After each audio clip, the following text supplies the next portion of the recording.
Lads and lasses, we bring you the B-flat blues. The woozy, woozy, bluesy, woozy, woozy blues. Here it is.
Hi, good evening, guten Abend, as they say in German.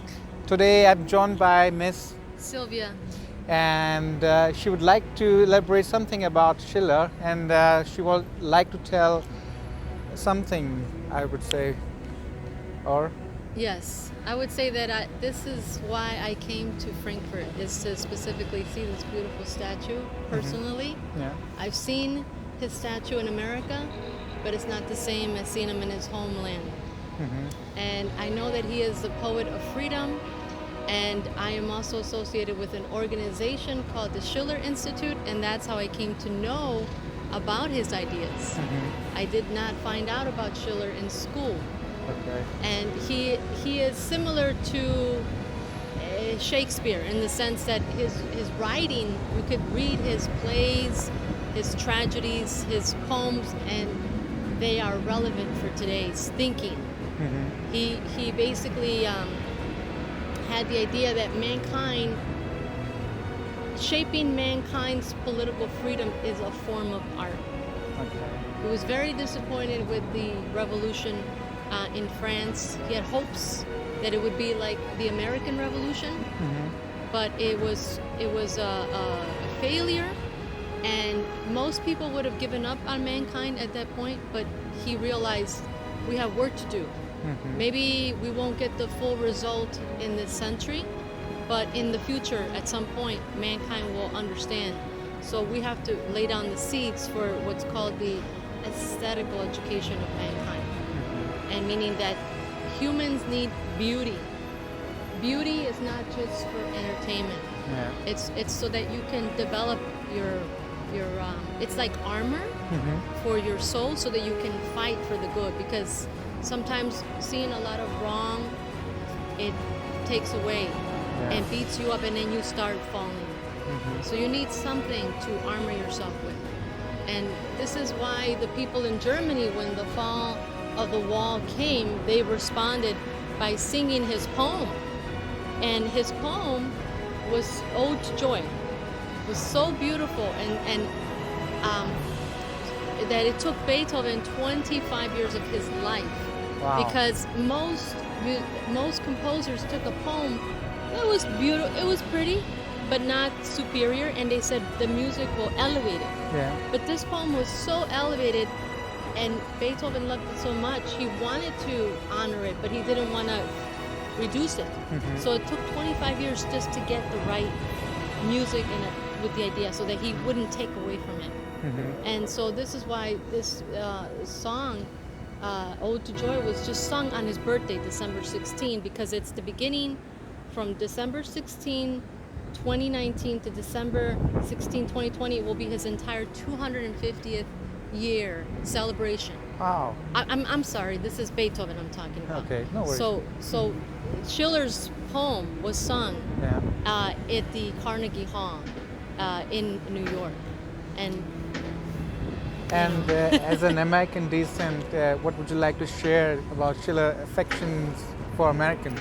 I think he was really inspired by the American Revolution. Yeah. And his ideas were so inspiring that the Americans themselves took his ideas. And many people do not know this, but we were one vote away from German being our national language. Wow. We could have been speaking German in America. That's a great info. That's really interesting. Yeah. I So myself didn't know about it. Yeah, so I asked Germans about Schiller. Yeah. The older citizens have a passion. When you hear Schiller, they light up. Younger people, not so much because they don't know him. The few young people that do know him, it's really inspiring for me. Because even in America, there's writers like Edgar Allan Poe who you know, we have to get his ideas out. Yeah. And then you have Shakespeare, which is still important.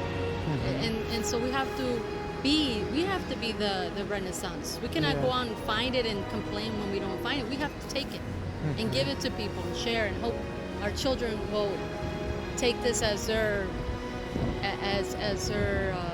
contribution to develop, you know. And we need a Renaissance now. We don't want war. He was against war. Yeah. You know, he was for peace. Great example. Yeah. Today is Martin Luther King's birthday, the American civil rights leader. Yeah. He also was for peace. And he also, I don't know exactly if he quoted Schiller, but he quoted many beautiful aesthetical ideas of great poems. So I'm sure he read Schiller.